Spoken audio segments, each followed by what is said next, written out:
vanachari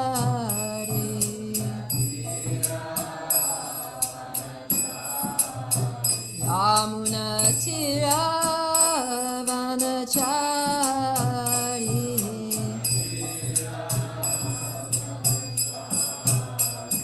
Jaya Radha Madhava Kunja Bihari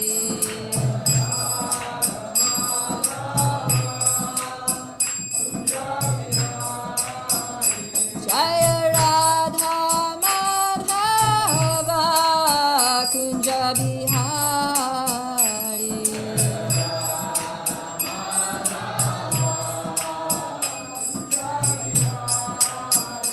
Jaya Prabhupada, Prabhupada, Prabhupada, Srila Prabhupada.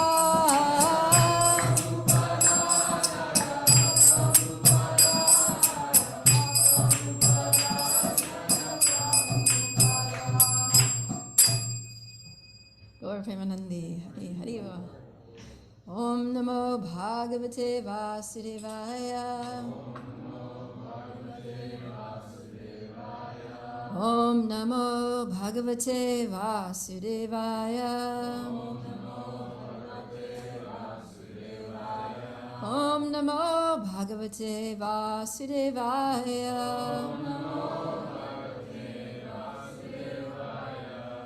All together.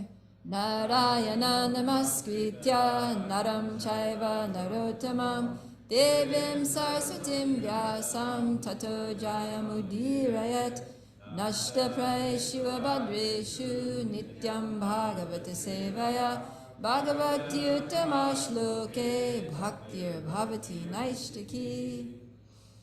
Yes, welcome everyone to this morning's Srimad Bhagavatam class.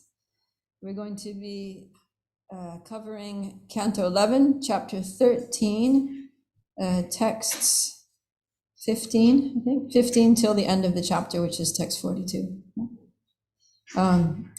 This chapter is called the Hamsa-avatara Answers Questions. And we're going to recite text 17, which is the first one that has a purport. So 17 Sanskrit, yeah. There we go. Thank you. Sanakadaya uchu Guneshva vishate cheto Gunaschetasi cha prabho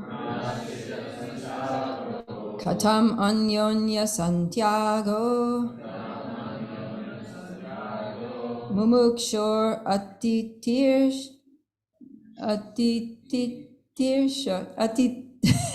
my eyes are bugging out with all those I's and T's. Atititir show. Shanakadaya uchu. Guneshva vishate cheto. Gunaschetasi cha prabho. Katam anyonya santiago Mumukshor atititir show. Please chant.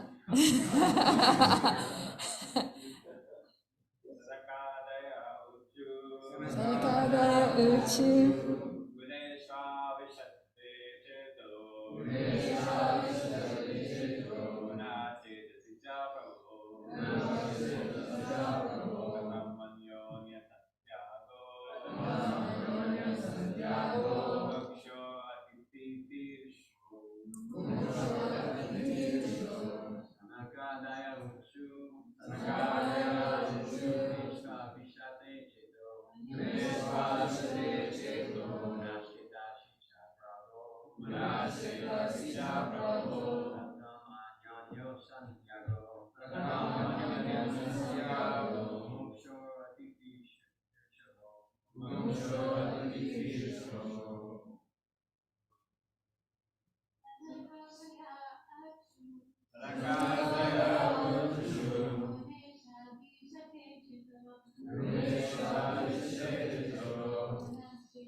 All right, let's do the word for word translations all together. Shanaka Adaya Uchu, the sages headed by Sanaka said, Guneshu, in the sense objects, Avishate, directly enters, Chetaha, the mind, Gunaha, the sense objects, Chetasi, within the mind, Cha, also enter. Prabhu, O Lord, Katam, what is the process? Anyonya, of the mutual relationship between the sense objects and the mind. Santyaga, renunciation. Mumuksho, of one desiring liberation. Atititirsho, of one desiring to cross over sense gratification. Translation altogether.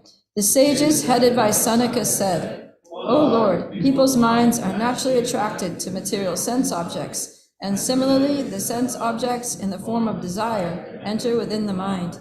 Therefore, how can a person who desires liberation, who desires to cross over activities of sense gratification, destroy this mutual relationship between the sense objects and the mind? Please explain this to us. There's a very short purport here. I'll just read it. As described above, as long as one is a conditioned soul, the modes of material nature, manifested in the form of sense objects, constantly disturb the mind, and by their harassment, one is deprived of the actual perfection of life. So, anybody ever experienced this? That the mind becomes attracted to sense objects and disturbs the mind? Never?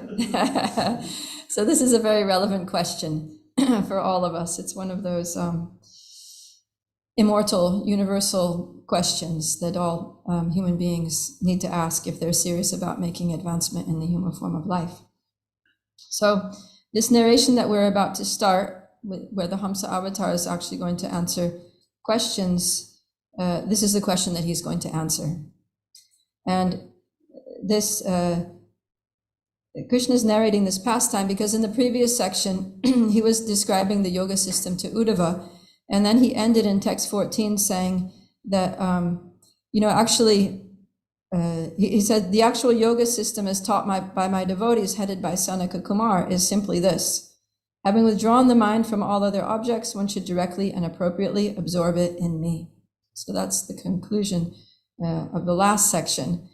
And so when Uddhava, who is the person that Krishna is talking to in this chapter, hears that, Sanaka Kumar, he taught this same thing that you're teaching me. Then he became curious. He's like, really? When did you teach all this to Sanaka Kumar? Like, how does Sanaka Kumar know this?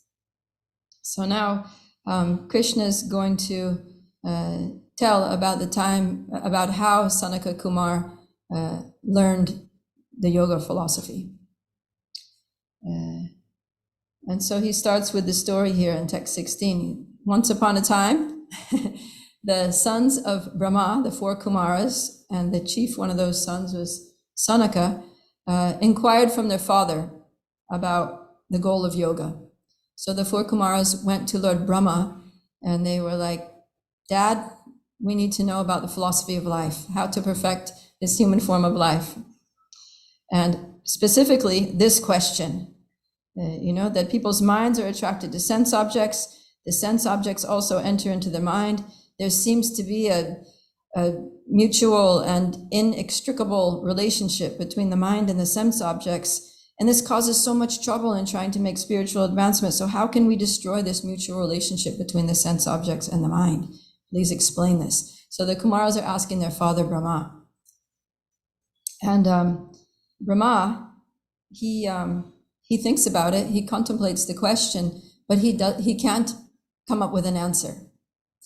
So then, and it's explained that the reason that Brahma can't answer the question is because Brahma's purpose is he's the secondary creator of the universe. He's the person who engineers the universe using all the ingredients that Lord Vishnu has supplied to him. And to do that, because creativity is a function of the mode of passion. So Lord Brahma has to interact with the mode of passion, and by doing so, he becomes somewhat influenced by that mode. So maybe some of you have experienced how when you get really caught up in the mode of passion, it sort of clouds your consciousness. You know, if you really want something very badly, or if you have like an intense crush on someone, or, you know, something like, it's just like you just totally lose your mind, basically. You lose your sense of discrimination. You can't think clearly. You can't distinguish between what to do and what not to do, and what to say and what's appropriate and what's not. And, you know, you end up frying people out and burning yourself out and getting kicked out of the ashram. Oh, no, not that.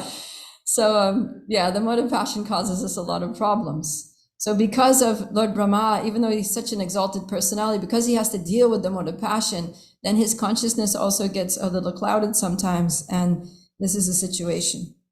So that's what it says here. The intelligence of Brahma was affected by his own activities of creation, and thus he could not discover the essential answer to this question.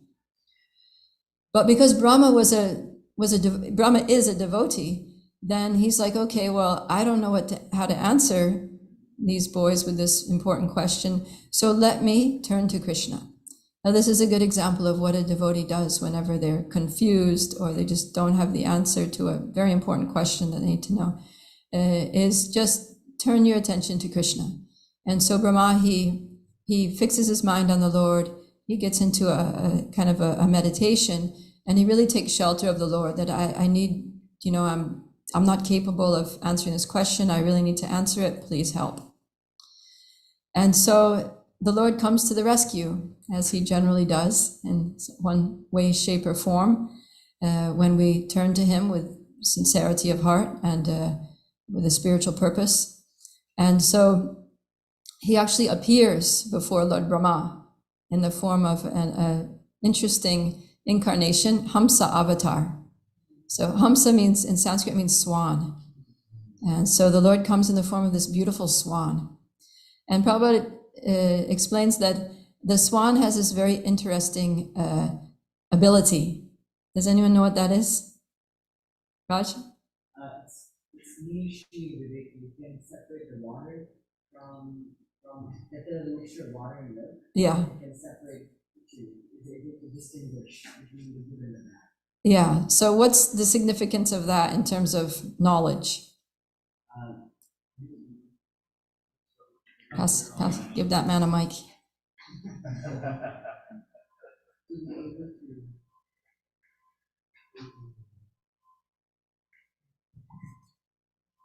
To distinguish the good and the bad, when we are making a decision, we're able to realize what's the good and to follow the path of goodness and reject the path which is not which doesn't do good to us. Okay, so in this world, there's like a mixture of useful things and not very useful things, right? So from that mixture of useful and not useful things, we should be able to, a devotee who's like a Hamsa, who's like a swan, or Paramahamsa, like we say about Srila Prabhupada, Jayam Vishnupad Paramahamsa, the supreme swan-like personality, is able to take the good even from out of a mixture of good and bad. So in this material world, there's good and bad.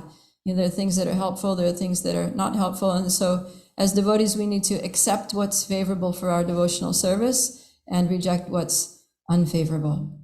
And Chandrika Pandit says that one can take gold even from a filthy place.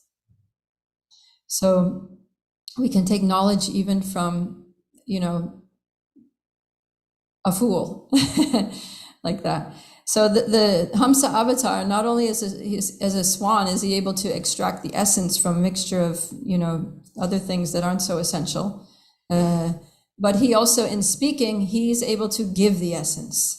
And so he doesn't beat around the bush. And we're going to see this, how he directly starts answering the question of the four Kumaras. So when the four Kumaras first see this swan, this glorious, effulgent swan, they're somewhat astonished. And there he is. And you can see the four Kumaras, those four little naked boys. And Lord Brahma's there also. So they're all there. And so they see the swan and they're like, whoa. And the first thing they say is, who are you? They just kind of blurt it out with no, formalities, no social niceties, no, prayers of glorification. They're just like, who are you? So then Hamsa, because he's an incarnation of the Lord, we're going to see how he's very clever. One of Krishna's 64 transcendental qualities is that he's the most clever. So Hamsa, in answering the question, who are you? He actually gives the essential principles of yoga philosophy. So we're going to see how he does this. So the first point is that he says, let's see, yeah, this is text 22. My dear Brahmins, if when asking me who I am, you believe that I am also a jiva soul and that there is no ultimate difference between us, since all souls are ultimately one without individuality, then how is your question possible or appropriate? Ultimately, what is the real situation or resting place both of yourselves and me? So the point he's making, the first thing he's saying is, you're saying, who are you? But if I am you and you are me and we're all one, then the question has no meaning, right? Because there's no you to ask about. It's all just us, it's all just the big I in the sky kind of thing. So the fact that you're saying, who are you, is already an answer to your question, because it's showing that, you are, individual personalities, and I am also an individual personality. So this is the point that he's making here, is that we're all individual living entities. And Krishna says that in Bhagavad Gita. Does anyone know the verse from chapter 2? Yeah. Nitai, you don't know that one? Come on, Nitai. Natvevaham Jatuna Sham Natvam Neme Jana Dipaha Nachaiva Nabivishyama Sarve Vayam Ataparam. Never was a time when I did not exist, nor you, nor all these kings, nor in the future shall any of us ever cease to be. So Krishna says that to Arjuna, that just as we're existing now as individuals, we will always be individuals, because never is there a time when we're going to cease to be, when we're going to merge and lose our individuality. We're always eternally individual souls. So that's the first principle of the yoga philosophy, that we are eternally individual souls. And then another take on the question, who are you, is that why are you asking me, who are you? Like, why don't you know who I am? So in other words, the point here, what he's pointing out here, is that the difference between the conditioned soul and the Lord, or between just the minute jiva entity and the supreme unlimited Lord, that the conditioned souls in this world are seekers of knowledge, and the Lord is the reservoir of knowledge. So there's a categorical ontological difference between us as jivas, little tiny parts and parcels of Krishna, and the Lord, who's unlimited and omniscient. So there's 2 points already that he's made. Now he goes into a third point in text 23. If by asking me, who are you, you were referring to the material body, then I must point out that all material bodies are constituted of 5 elements, namely earth, water, fire, air, and ether. Thus you should have asked, who are you 5? If you consider that all bodies are ultimately one, being constituted essentially of the same elements, then your question is still meaningless, since there would be no deep purpose in distinguishing one body from another. Thus it appears that in asking my identity, you are merely speaking words without any real meaning or purpose. So he's making the point here that if you're referring to my material body, then it's made of 5 material elements: earth, water, air, fire, and ether.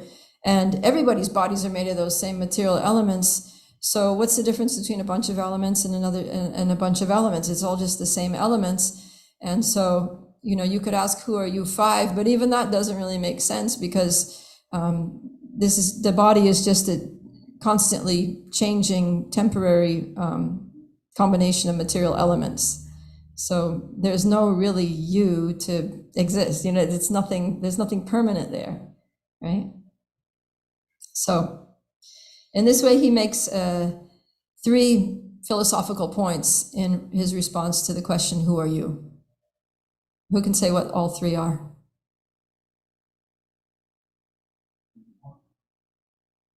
Not all one. Okay, we're not all one. We're eternal individuals. Yeah. We're not the body. The body is just a temporary combination of material elements. And what was the second one? There's categorical difference between ego and Yeah, good. All right, so you're well on your way to perfection, the yoga system here. And then, so then he goes into another philosophical point, which is in text 24. Within this world, whatever is perceived by the mind, speech, eye, or other senses is me alone, and nothing besides me. All of you, please understand this by a straightforward analysis of the facts. So he's saying that, he's making the point that everything, that he, the Lord, is everything. So Srila Prabhupada discusses this in the first verse of the Bhagavatam, where he says that we don't say that Krishna is God. Do some of you sometimes say that Krishna is God? Well, don't say it anymore. Prabhupada says we don't say that Krishna is God, because if we say that Krishna is God, that means that, there's God, and then there are so many other things that aren't God, right? Like, I'm not God, this table's not God, this microphone's not God, right? So, what? I'm not God? That's what I'm saying. So if we say that Krishna is God, then there are so many things that aren't God. So that means that God is limited. But how can God be limited? God is unlimited. So Prabhupada says that we say that Krishna is the absolute truth. The absolute truth contains everything. It's param satyam. It's that from which everything has come, in which everything exists. It's the resting place. He's the resting place of everything, and that which everything enters into at the time of annihilation, and like that. So Krishna is the absolute truth. That whatever is perceived by the mind, speech, eyes, or senses is Krishna alone, and there's nothing besides Krishna. Everything is Krishna, because Krishna is the absolute truth. So he's making that point. And then, so now he starts actually directly answering the question that was raised in text 17 about this relationship between the mind and the material sense objects.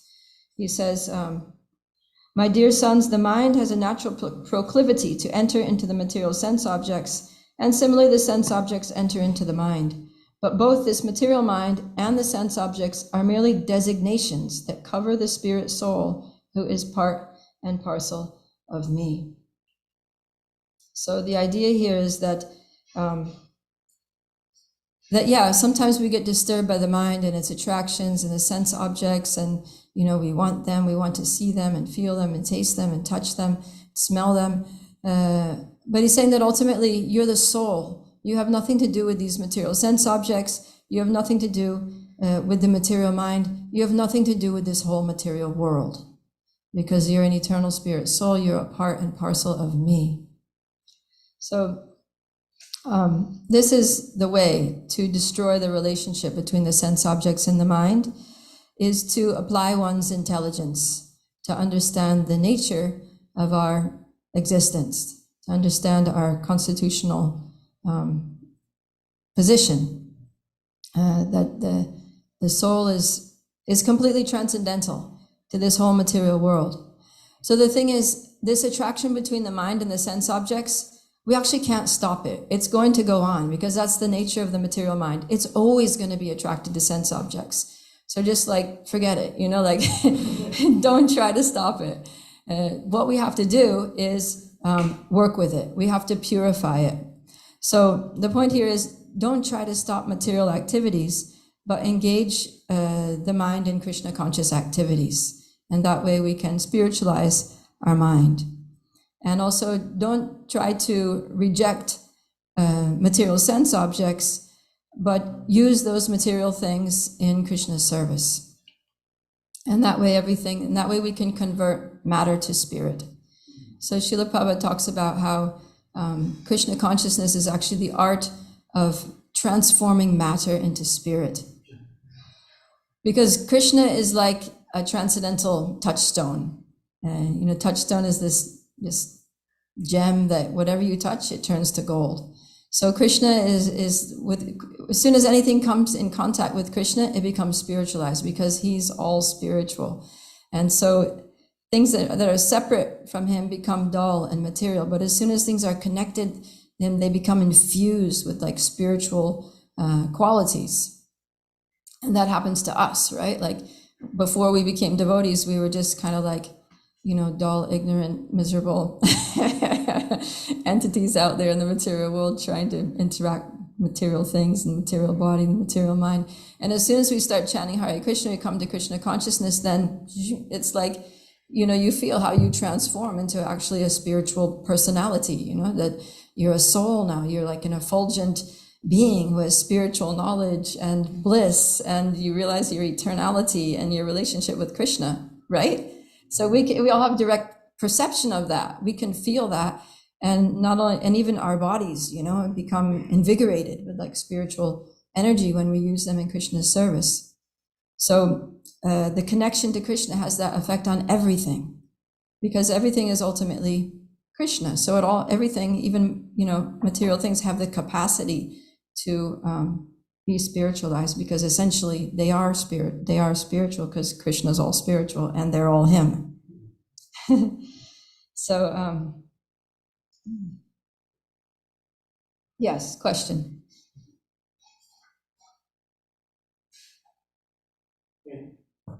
Can it be said then that what's actually being transformed is our perception?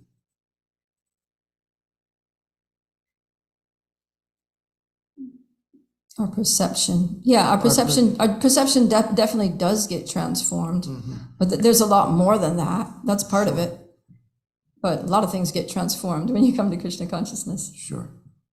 But yeah, definitely our way of seeing the world changes. Yeah. For sure. And that's one of the evidences that, you're making spiritual advancement, is that you can see things as they are. Yeah. Thank you. So then there's this really nice verse. It's text 36. I like this verse because it's talking about the situation of one who is really absorbed in Krishna consciousness and who has transcended the material activities and material identification to such an extent that they practically aren't even aware of the external material situation. So this is an example. It's an analogy to show how the mind and the material sense objects that the mind is attracted to, that's going to go on, but it doesn't need to affect us. So that I'll read the text here. Just as a drunken man does not notice if he's wearing his coat or shirt, similarly, one who is perfect in self-realization and who has thus achieved his eternal identity does not notice whether the temporary body is sitting or standing. Indeed, if by God's will the body is finished, or if by God's will he obtains a new body, a self-realized soul does not notice, just as a drunken man does not notice the situation of his outer dress. So I like this example because it kind of like enables some of us to dovetail our experiences before becoming devotees in understanding transcendental knowledge. Or maybe we've observed others. I remember one time I was on Sankirtan in England and it was like freezing cold outside. And it was literally below zero outside. And I was standing outside a supermarket. And then this man came and he was totally drunk. He still had like a bottle or something in his hand. And he was probably going in to buy more. And he was just wearing like jeans and no shirt at all. And I was just like, oh my God, the guy's gonna die. Like if he passes out somewhere on the side of the road, he's just gonna die of hypothermia. I was worried about him. What's that? liquid long johns. Gopal. Yeah, so, and that's what the Bhagavatam is talking about, that when a person becomes so drunk, they're just so oblivious. They don't even know whether they're wearing clothes or what they're doing. And, they wake up the next morning and they're like, what the heck, what did I even do? And so this is a situation of a person who's completely on the transcendental platform. They're so absorbed in their spiritual identity and their relationship with Krishna and their service to the Lord that they practically don't even notice the material body. And, its aches and pains and its, demands and urges and, all these things. They're all going on. It's not that the body is not hungry, is not tired. It's not that the mind is not attracted to sense objects, but they're on another level. They're just not on that channel. It's just like with TV or something, there's so many different channels. So all those things are playing, say it's 10 different channels and you could watch that, you could watch. So all the programming is going on, but you're just on another channel. That's going on, but you're not seeing it. You'd have no idea what's playing on the other channel because you're on a different one. So as devotees, we just get on a higher level and these things are still going on, but we're just basically oblivious to them. And this is obviously it's a very advanced state of transcendental consciousness that, perhaps most of us are not experiencing, steadily, but some of us may have had some glimpses into it, momentary glimpses into it. And the magic about this is that, as long as we identify with the material body, then we have to suffer the material miseries because that's what the body gives us. That's the experience that we get when we identify with the material body. And the other thing about material body, just like any material thing, is that it's limited. So when we transcend bodily consciousness, then we can overcome the demands of the body, and we can also surpass the limitations of the body. And we see this actually, there are examples in the scriptures of devotees who are able to actually do incredible things, to just go beyond the limits of the body. Can anyone think of any examples of personalities that seem to do like superhuman things by dint of their Krishna consciousness? Yeah? Oh, Advaita. Srila Prabhupada. All right, do you want to explain how? Give him a mic. At a very advanced age, to come on a cargo ship, suffer 2 heart attacks, and to establish the worldwide movement, hardly sleeping, barely eating, or eating as not as much. Actually, there was a funny story between him and Hamsa-avatara when he woke up. Actually, that's not in relation, so I'll just skip that. But yeah, at a very advanced age, to travel so much extensively, 12 times around the globe. Yeah. And, to deal with so many problems is just supernatural.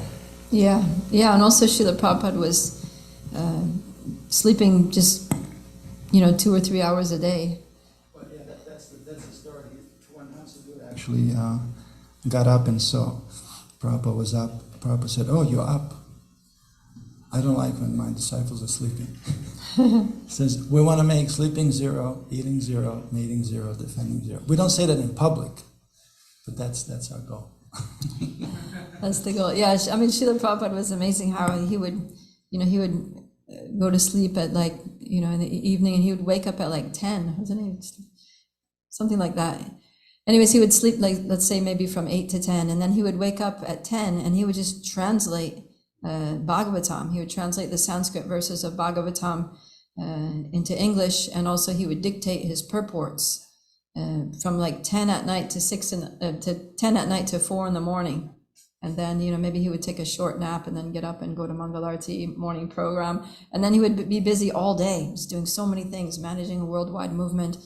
And it wasn't like, sometimes we might pull an all-nighter and then next day we'll just sleep all day, or we'll sleep for 3 days practically to recover from that. But Srila Prabhupada would do it every single night, like 365 days a year, regardless of whether he was just on a long-haul international flight. It's like clockwork. So he was really transcending the limitations of the body and the demands that the body has to sleep. Yeah, Rasika? You have another example? Well, I was going to say, even just the amount of literature that he produced, even with the time that he was spending, is still humanly impossible. Yeah. To produce as much as he produced. There's a level of time bending or something, who knows? Yeah, thank you. Mm-hmm. There's, oh my God, I'm blanking out on your name. Jonathan. Haribol.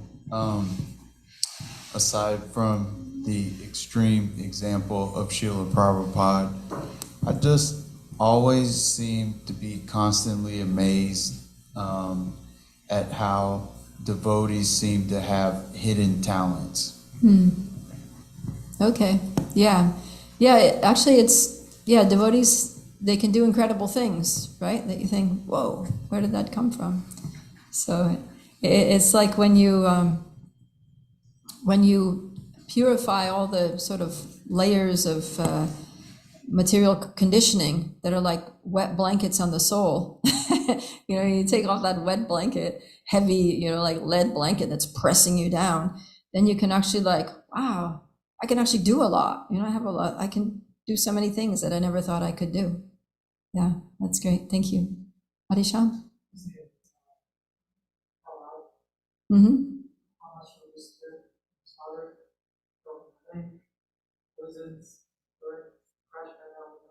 Yeah. Yeah, I mean, he was a 5-year-old boy. His father gave him enough poison to kill 10 elephants, and he just chugged it all down, and he he didn't even, get a stomach ache. But to speak of all the other things, being put in a pot of boiling oil and all these things, and he didn't even get a little burn out of it. Gluten-free? The poison? So I was thinking there's another example, one of our acharyas, Jagannath Das Babaji, that he was a very old man. He was well over 100. He was maybe 120 or 130 years old. And he was just totally incapacitated. He was an invalid. He was just bedridden. He couldn't walk. He couldn't even open his eyes. His eyelids would just sag down, and if someone would come talk to him, he would have to go, huh? He'd have to pull up his eyelid with his manually. He couldn't do much. But at that time, Bhaktivinoda Thakur, another one of our acharyas, Jagannath Das Babaji is the one here on the end, on the far right, and Bhaktivinoda Thakur is right next to him. So they were contemporaries, although Jagannath Das Babaji was much older. But Bhaktivinoda Thakur, he was searching out the birthplace of Lord Chaitanya, and he was looking at old maps and reading historical, descriptions of Lord Chaitanya, and he thought that he had located the place. And he went there, and there were a bunch of tulsis growing there too. So he thought, well, that's a pretty good sign that this might be the place. But I need confirmation. I need to get Jagannath Das Babaji to confirm it, because he's such a transcendental personality. If he goes there, he's just going to know. And so he went to Jagannath Das Babaji, and he said, Babaji Maharaj, please, I need you to come to the place to identify the birthplace of Lord Chaitanya. This is very important for the history of Gaudiya Vaishnavism. You have to come. He said, are you kidding? I can't come. I can't walk. I can't move. I can't even sit up. I'm just I'm finished, How can I go there? Bhaktivinoda Thakur said, no problem. You don't need to walk. I'll carry you in a basket. So he got one of these big baskets, that the farmers used to take their vegetables to market. And they loaded Jagannath Das Babaji, and he was a little old man. And they had someone carrying him on their head in the basket. So they're walking along. Jagannath Das Babaji's there, all hunched over and curled up and crumpled up in a basket.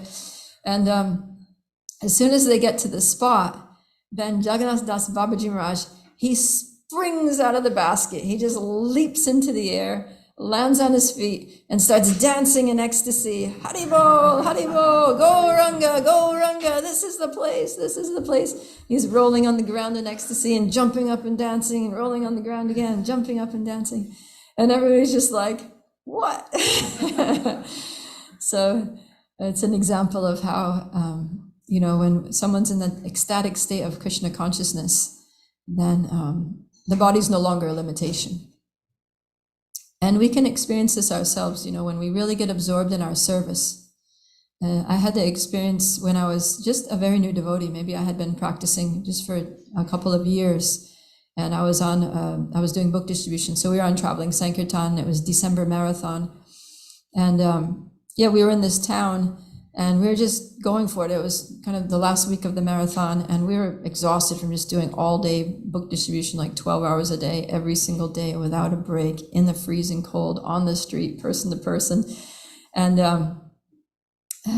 but I was just like getting into it, just approaching everyone. And it was a really good day. Everybody was like talking to me and taking books. And every time someone took a book, I'd get more inspired and more like that. And even if they didn't take a book, I was like, whatever, Hare Krishna, next person.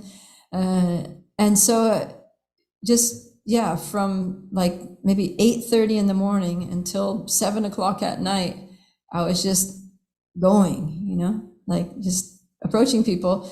And I had brought a lunch with me because we would pack lunch. I didn't even think about my lunch, totally forgot that, about eating. And I don't even think I drank much water. And I didn't even go to the bathroom in that whole time in like, maybe, what was it, like 10 or 11 hours. And then I was just in a zone, just totally just flying, just in the bubble of Krishna consciousness, where everything is just good and the body is just kind of doesn't matter. The body is not aware of the body. So that's kind of like the drunken man. You're just like in this hyped up state. Just go, go, go, go. And it's amazing. That's what people are trying to achieve when they take all these drugs and do all these things to zoop themselves up and be able to do superhuman things. But we can do it just by absorption in devotional service. All the things that everybody wants in the material world, and they're doing all kinds of crazy things to achieve, can be just achieved simply by serving Krishna. So then when the Sankirtan leader came to call me, time to go home at the end of the day, I was like, oh no, show me to the nearest restroom. All of a sudden it all just kicked in, like, I'm hungry, I'm thirsty, I'm tired, I need to go to the bathroom. But as long as I was doing my service, it was like, woohoo, I can go on forever. Krishna was driving the chariot. Krishna was driving the chariot, yeah. So, So we can attain these states of consciousness. And so Hamsa-avatara, he wraps up this section by saying how this bodily existence is just like a bad dream. It's like a nightmare. And just like a person forgets their dream as soon as they wake up, when we understand our spiritual identity, then the more we understand our spiritual identity, the more we can wake up from the material illusion, bodily identification, which limits us and causes us so much suffering. And we can actually be on that platform all the time. And so the point is that we need to just wake up. And how to wake up from the illusion of bodily identification? Bhaktivinoda Thakur also, he sings the song, Jeev Jago, Gaur Chandra Bole, Kota Nidra Jayamaya, Pisha Chira Kole. Then he says, Eneche Aushadi Maya, Nashibara Lagi, Harinam Mahamantra, Lao Tumi Magi. Says that we're sleeping. He says, wake up, sleeping souls. You've been sleeping for so long in the lap of the witch called Maya, in this illusion of thinking that you're the body and thinking that material life, material things are for your enjoyment. Just snap out of it. He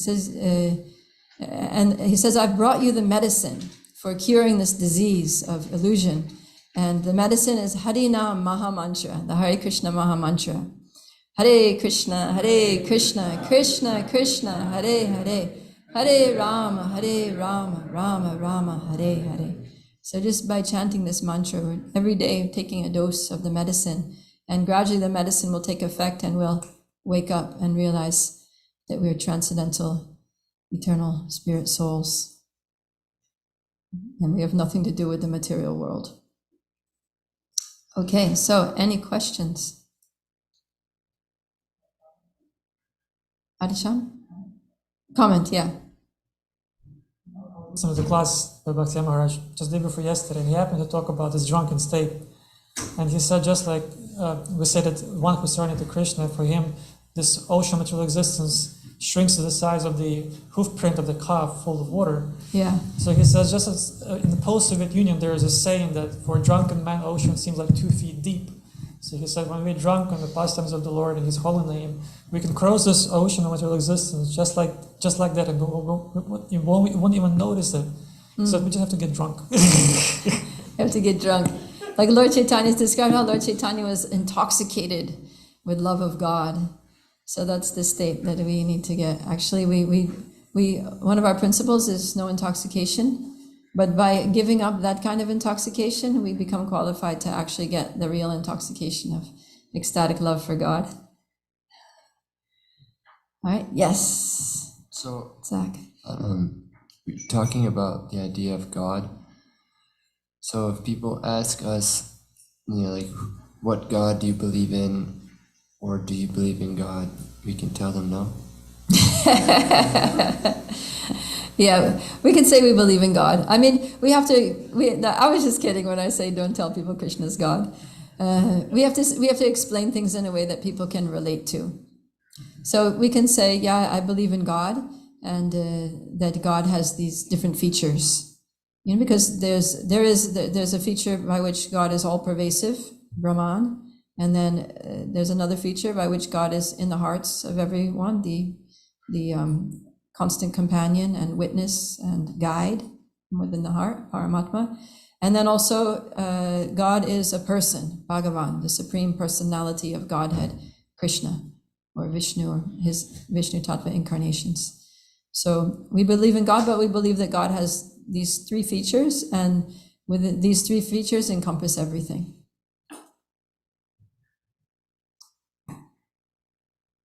Yes, Anthony. There's an anecdote, a parable in like modern literature. The Cheshire Cat almost says the exact same thing with the "Who are you?" and the caterpillar, and he's smoking on a pipe. I found that funny.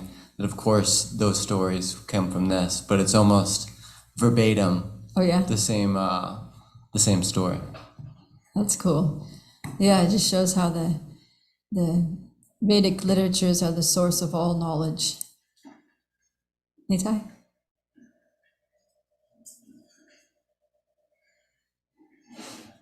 Really, like Hamsa-avatara responded to the questions, that kind of seemed like if you do that to someone like new, like comes and asks us a simple question and we start getting off directly to a philosophical point.